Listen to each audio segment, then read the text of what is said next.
नमस्कार, आप देख रहे हैं इंडिया बोल रहा है। मैं हूं आपके साथ विवेक शांडिल्य। होर्मुज पर सुपर पावर अमेरिका की हेकड़ी निकलती जा रही है। जिस इरादे के साथ अमेरिका ईरान पहुंचा था वो इरादे तो पूरे नहीं हुए, लेकिन जो हालात अमेरिका के बन रहे हैं, जाहिर सी बात है उसे देखकर ट्रंप के पसीने छूट रहे हैं। स्ट्रेट अप होर्मुज पर इस वक्त ईरान का फुल कंट्रोल है, जिससे अमेरिका तेल की एक एक बूंद के लिए त्राहिमाम कर रहा है। बेशक आंकड़ों के लिहाज से वो आपको ये दिखाने की कोशिश करे कि अमेरिका इस वक्त दुनिया का सबसे बड़ा ऑयल मैन्युफैक्चरर है, लेकिन हकीकत तो यह है कि अमेरिका में तेल की कीमतें आसमान छू रही हैं और अमेरिकन तेल के लिए त्राही त्राही कर रहे हैं, जिससे अमेरिका कांप रहा है। हालात यह है कि ईरान अब ट्रंप और अमेरिका को तेल के एक एक बूंद के लिए तरसाने की तैयारी भी कर रहा है। लेकिन ठहरिए, व्हाइट हाउस में बैठे डोनाल्ड ट्रंप की हालत क्या है? डोनाल्ड ट्रंप तो अमीर आदमी, उन्हें कोई फर्क पड़ने वाला नहीं। वो अपनी धुन में मगन है, वो अपने मुंह मियां ही मिट्ठू बन रहे हैं। दुनिया उनके सनकीपन का शिकार हो रही है, लेकिन ट्रंप दावा कर रहे हैं कि अमेरिकी टेरिटरी होर्मुज बन चुका है। गल्फ ऑफ ओमान में अमेरिका ने अपनी पूरी नौसेना का ब्लॉक लगा रखा है, लेकिन ईरान ने क्या किया? ईरान ने सीधे अमेरिकी नाकेबंदी के मुंह पर जोरदार तमाचा जड़ते हुए अपनी संसद में एक ऐसा प्रस्ताव पारित कर दिया जिससे वॉशिंगटन की नींद उड़ गई। ईरान ने साफ साफ कह दिया कि होर्मुज हमेशा के लिए बंद है और जो भी जहाज यहां से गुजरेगा उसे टैक्स देना ही होगा। इसे कहते हैं अमेरिका के नेवल ब्लॉकेड की आंखों में आंखें डालकर चुनौती देना। अब अगर अमेरिका की औकात है तो वो आगे बढ़ के होर्मुज को खुलवा ले, वरना चुपचाप लाचारी भरी नजरों से तमाशा देखता रहे। और अमेरिका की वजह से पूरी दुनिया लाचार हुई पड़ी। अब आपको बताते हैं कि होर्मुज पर ईरान का मास्टर प्लान क्या है। होर्मुज से गुजरने वाले जहाजों से टोल वसूलने की तैयारी में है ईरान, और इसके लिए संसद ने टोल लेने के प्रस्ताव को मंजूरी दे दी है। होर्मुज से गुजरने वाले जहाजों को ईरान को फीस चुकानी होगी। फीस के बदले समुद्री सेवाएं मिलेंगी, सुरक्षा मिलेगी, इंश्योरेंस मिलेगा, और खास परिस्थितियों में जहाजों को ईंधन भी दिया जाएगा। जहाज का ख्याल भी रखा जाएगा। ईरानी रियाल या पसंद की किसी दूसरी करेंसी में भी फीस अदा की जा सकती है। जाहिर सी बात है, होर्मुज ने पूरी दुनिया को बता दिया कि होर्मुज पर ईरान का ही सिक्का चलता है,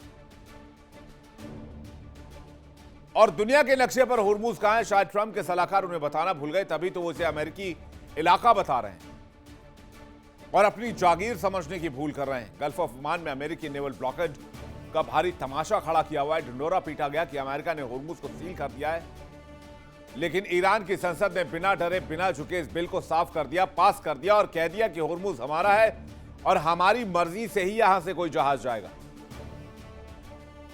तो अमेरिका छटपटा गया, क्योंकि अमेरिका के पास इस वक्त तेल की किल्लत है, और अमेरिका में तेल की कीमत पर गैलन अगर बात करें तो लगभग 4.5 से $5 पर बैरल तक है। और यही जंग शुरू होने के 6 महीने पहले अगर बात करें, लगभग फरवरी और जनवरी की बात की जाए तो ये $2-2.5 पर गैलन के आसपास की कीमत थी।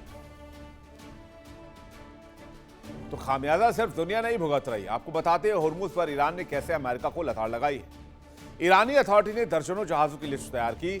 दुश्मनों के दर्जनों जहाजों की लिस्ट है जिनके आने जाने पर रोक रहेगी। ईरान ने पड़ोसी देशों को भी सख्त चेतावनी दी है कि आर्थिक युद्ध जारी रहा तो तेल निर्यात पर रोक लगेगी। होर्मुज फारस से तेल नहीं जाने देंगे। दुनिया एक एक बूंद के लिए, अमेरिका एक एक बूंद के लिए तेल के लिए तरसेगा। अब जरा सुपर पावर के घरेलू हालात को जरा देख लीजिए, जिसके बाद राष्ट्रपति ट्रंप को भी डर लगने लगा है। ऐसा लग रहा है उनका पॉलिटिकल करियर अब स्ट्रेक पर है। अमेरिका के अंदर त्राहिमाम मचा हुआ है। जैसे मैंने आपको बताया, जंग शुरू होने के बाद से अब तक अमेरिका में कच्चे तेल को गैस की कीमतें आसमान पर पहुंच गई हैं। आम अमेरिकी नागरिक जब सुबह उठकर अपनी गाड़ी में तेल डलवाने जाता है तो उसका वॉलेट खाली हो जाता है, जैसे हमारे हो रहे हैं। उनका थोड़ा ज्यादा हो रहा है। महंगाई ने रिकॉर्ड तोड़ दिए हैं। तेल की भयंकर किल्लत है। सबका गुस्सा किस पर फूट रहा है? डोनाल्ड ट्रंप पर। अमेरिकी जनता सड़कों पर है। लोग पूछ रहे हैं, हमारे टैक्स के पैसों से गल्फ ऑफ ओमान में नेवी तो भेज दी, लेकिन हमारे घर का चूल्हा और गाड़ी का टैंक खाली क्यों पड़ा है? अमेरिका में तेल की कीमतें फरवरी में जंग शुरू होने के बाद कब कितनी बढ़ी, ये भी आप जरा स्क्रीन पर देख लीजिए। 28 फरवरी ये वही तारीख है जब अमेरिका इजराइल ने मिलकर ईरान पर हमला किया था। इस दिन ये कीमत $2.98 पर गैलन थी। मई 2026 में तकरीबन $4.62 पर गैलन। फिर जुलाई के आसपास आपने देखा होगा कि थोड़ी नरमी हुई थी दोनों के बीच में, तो कीमत गिरकर आ गई $3.96 पर गैलन।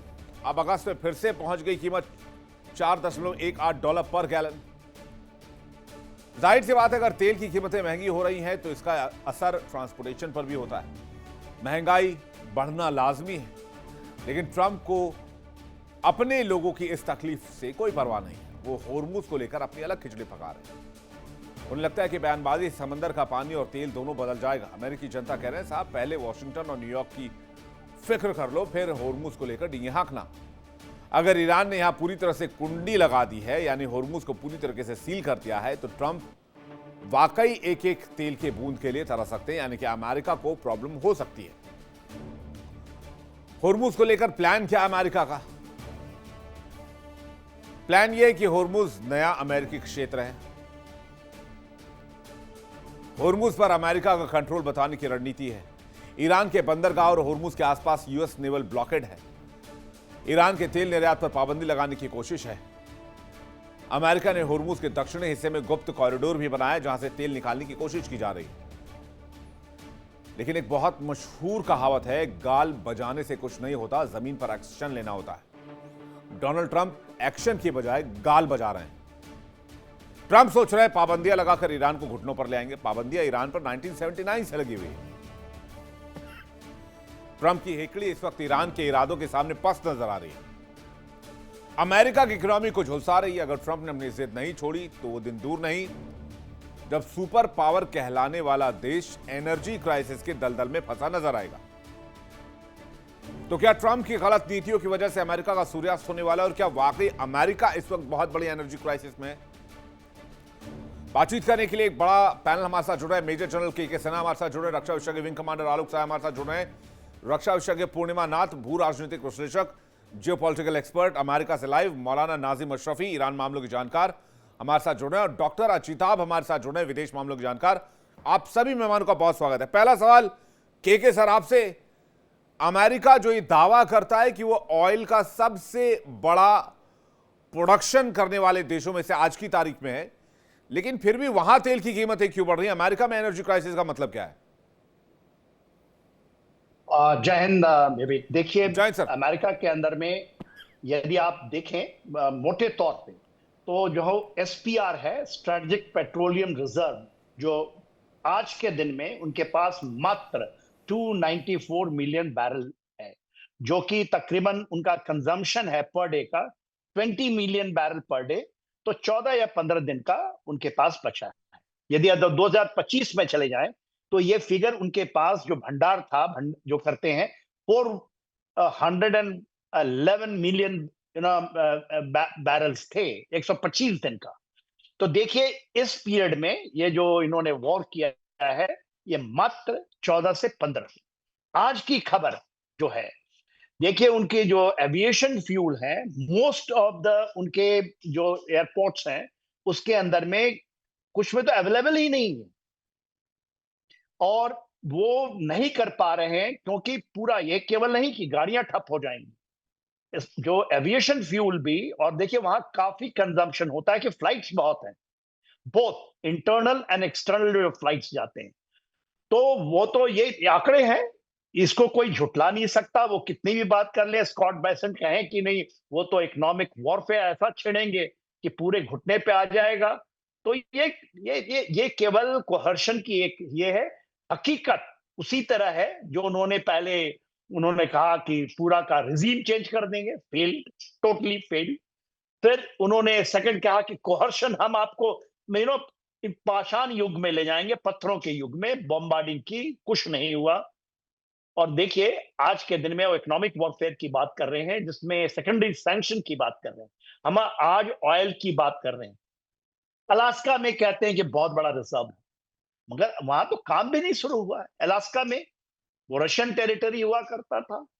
उसी तरह वेनेजुएला के अंदर में हार्ड क्रूड लिया ना, तो उसको केवल एक कंट्री आज रिफाइन कर सकता है, वो रिलायंस, जो कि रिलायंस के साथ वो करना चाह रहे हैं। हार्ड क्रूड है वो, और उसकी रिफाइनरी इतनी मुश्किल है, और वो उन्होंने के साथ करके वो जामनगर में रिफाइन हो सकती है सर। लेकिन मुझे आश्चर्य लगता है सर सिन्हा सर, कुछ लोग फिर भी कहते हैं भाई अमेरिका को आप जानते नहीं है, अमेरिका की माइट को आप नहीं जानते, अमेरिका जीत रहा है, अमेरिका ने बहुत स्ट्रेटेजिक बढ़त हासिल कर ली है, अमेरिका की आर्मी को अभी तक नहीं समझे आप। तो मुझे ही बहुत लोग समझाने की कोशिश करते हैं। मैं तो कहता हूं कि भाई आप मुझे 2 पॉइंट बता दीजिए कि अमेरिका जीत रहा है, मैं मान लूं। भाई तेल आपके यहाँ महंगा हो रहा है, आप बाकी चीजों में आप सफर कर रहे हो, मिसाइल स्टॉक आपका कम हो गया, फिर भी अमेरिका जीत रहा है। ये तो मैं समझ ही नहीं पाता। 11 उनके पास एयरक्राफ्ट कैरियर है, जो ये कहते हैं ना स्टेट ऑफ हार्मोस के ऊपर में नेवल ब्लॉकेट लगा दिया था। हाँ, उन्होंने ट्राई तो किया, और देखिए जो अब्राहम लिंकन वो भाग रहा है सैन डियागो के अंदर में, वो जा रहा है वहां पर 270 दिन का। तो देखिए आउट ऑफ 11 उनके एयरक्राफ्ट कैरियर 4 लगा रखे थे, आज मात्र 2 है। उन्होंने पूरे इंडो पैसिफिक में, जो साउथ चाइना सी के अंदर में वहां पर होता था पैसिफिक से, वहां से निकाल करके भेजा है उन्होंने अभी जॉर्ज वाशिंगटन को।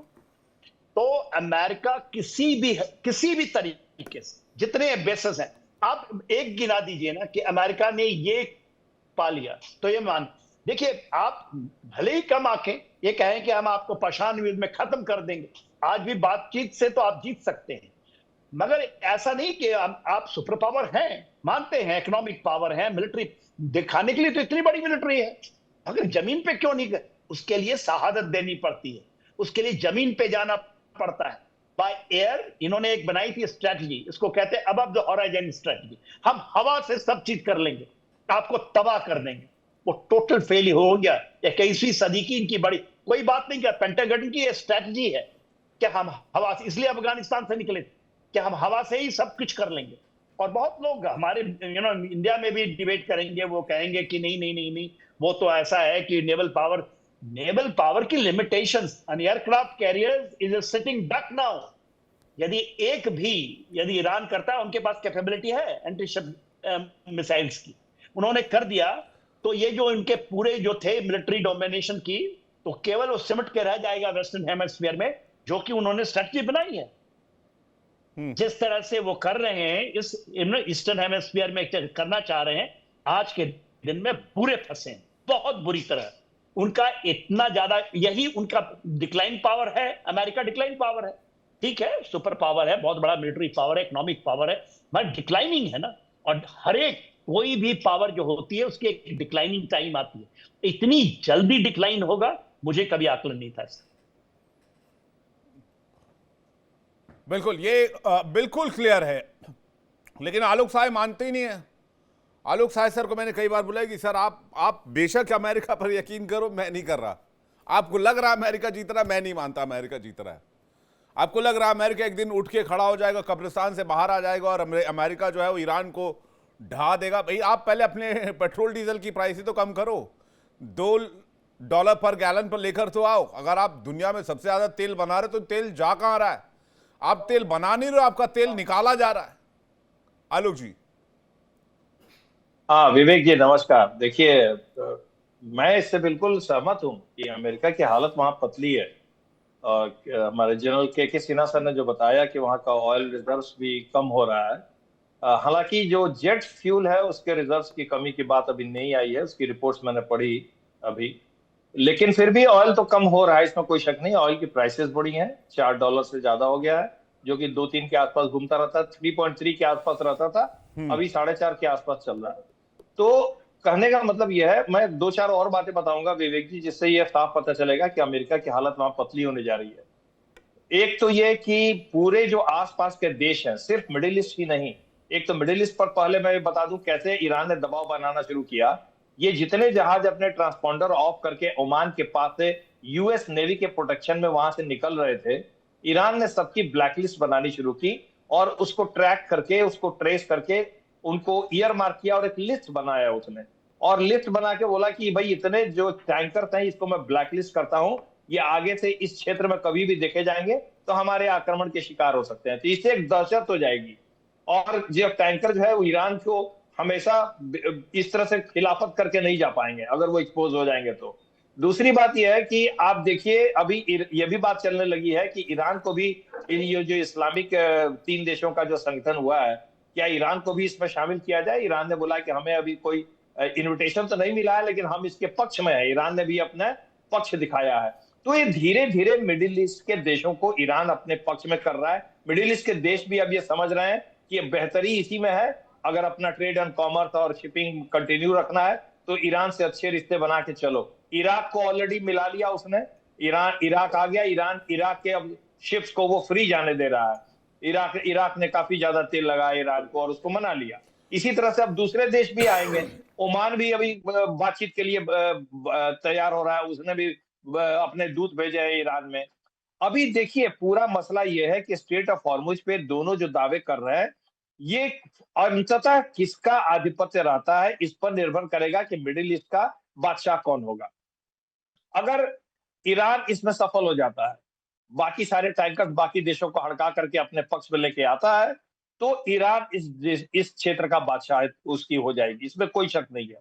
अमेरिका जो कह रहा है कि वो उसके क्षेत्र में है स्ट्रेट ऑफ हॉर्मुज और उसका पूरा कब्जा है, इस पर तो वहां के वाइस प्रेसिडेंट ने ही क्वेश्चन मार्क खड़ा कर दिया है। भाई किस बात का आपका पूरा अधिकार, जब आप खुद बचा करके ट्रांसपोंडर ऑफ करके और इतने डर के जा रहे हो, और बीच बीच में 2 टैंकर पर भी आक्रमण हो गया। अब यही नहीं, रेड सी पर भी आक्रमण हो गया। वो एक सऊदी अरेबिया का जो टैंकर था, वहां पर उसको मार दिया यानबू नदी के पास में। यही नहीं, अभी बुल्गारिया में विवेक जी, बुल्गारिया में अमेरिकन एयर रिफ्यूलर्स लैंड किए थे, तो ईरान ने धमकी दे दिया बुल्गारिया को कि आप अगर वहां कोई भी देश उस क्षेत्र में अगर अमेरिकन टैंकर को, अमेरिकी फाइटर जहाज को रखता है तो वो शिकार हो सकता है हमारे आक्रमण का। तो बुल्गारिया ने अमेरिका से बातचीत करके जल्दी से वहां से टैंकर हटाए। अगर ईरान के मिसाइल आक्रमण की इतनी दहशत आसपास के देशों में है, तो निश्चित रूप से यह अमेरिका के लिए बहुत बुरी खबर है। और अमेरिका की पकड़ वो धीरे धीरे उस पूरे क्षेत्र में, और हो सकता है यूरोप के भी आसपास जो तटवर्ती देश है मिडिल ईस्ट से सटे हुए, उन पर भी अमेरिका की पकड़ काफी कमजोर होती दिख रही है अभी। तो कुल मिला के मैं ये कह सकता हूं कि अभी ईरान का जो मसला है वो कुछ ही दिनों में क्लियर हो जाएगा कि ईरान कितना शक्तिशाली बन के उभर के आएगा। ये जो D-Day वाला इकोनॉमिक सैंक्शन है वो आज लगने वाला है, और इस पर चीन ने और दूसरे कई देशों ने अपनी नाराजगी जाहिर की है। चीन का साफ साफ कहना है कि वो इसको नहीं मानेगा, क्योंकि 80% से ज्यादा वहां का फ्यूल वो चीन ही लेता है, और चीन इस पर तैयार नहीं होगा। और अगर चीन तैयार नहीं हुआ तो क्या अमेरिका का यह D-Day इकोनॉमिक सैंक्शन सफल हो पाएगा ईरान के विरुद्ध? यही अब आने कुछ ही दिनों में ये बातें स्पष्ट हो जाएंगी कि अमेरिका कितना हद तक दबाव बना पाता है ईरान के ऊपर। जी हाँ। अमेरिका में सिचुएशन क्या है पूर्णिमा जी? जी नमस्ते, thank you so much for having me. जय हिंद। पहली बात तो ये है कि यहाँ पे मिड टर्म आने वाली है, तो उसके लिए प्रिपरेशन चल रही है मेरे ख्याल से। At least for the first couple of months, अभी जो चल रहा है नवंबर तक, ये होल्ड करेंगे कि ग्राउंड में बूट्स ना जाए। But at the end of the day जो पैटर्न मुझे दिख रहा है, उस पैटर्न से मुझे नहीं लग रहा है कि ग्राउंड में बूट्स उतारेंगे नहीं। मैं आपको तो 2-3 आंकड़ा बताती हूँ, और एक्चुअली फैक्ट्स है। First of all, department of defence का रीनेम करना टू डिपार्टमेंट ऑफ वॉर, उसके बाद ईरान के ऊपर अटैक करना और एक्सपेक्ट करना कि Iran is going to fall. But अभी 5 महीना लिटरली ऑलमोस्ट खत्म होने वाला है। Iran is still standing on its own. No, not one single big economy or power, world power has at least publicly supported them. तो सारे उनके खुद के दम पे वो लोग खड़े हुए हैं। आज वो सिचुएशन से लेकर आप यहाँ पे अमेरिका में अगर देखेंगे, मागा के बिना यहाँ पे लोग definitely are not positive about it, but they don't have any power to do anything, because आपके मिलिट्री एक्सपेंस इंक्रीज हो चुकी है, कॉरपोरेट प्रॉफिट जो हो रही है वो कॉन्सेंट्रेटेड हो रही है, वेल्थ गैप जो हो रही है लिटरली एक्सपैंड हो चुकी है।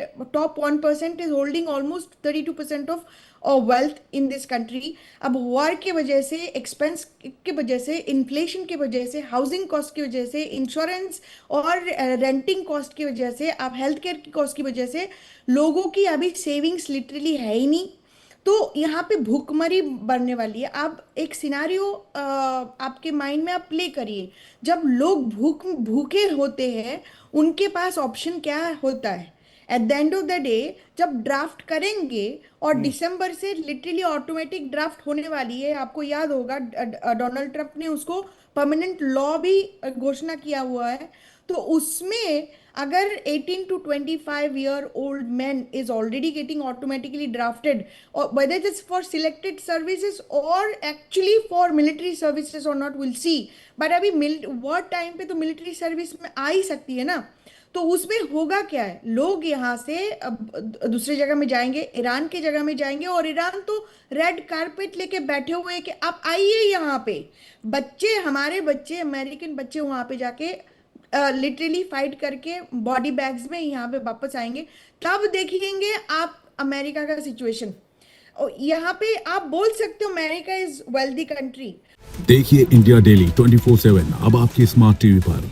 इंडिया डेली मौजूद है सभी डिजिटल प्लेटफॉर्म पर लाइव और लगातार। इंडिया डेली 24/7 हर दिन राष्ट्र को समर्पित।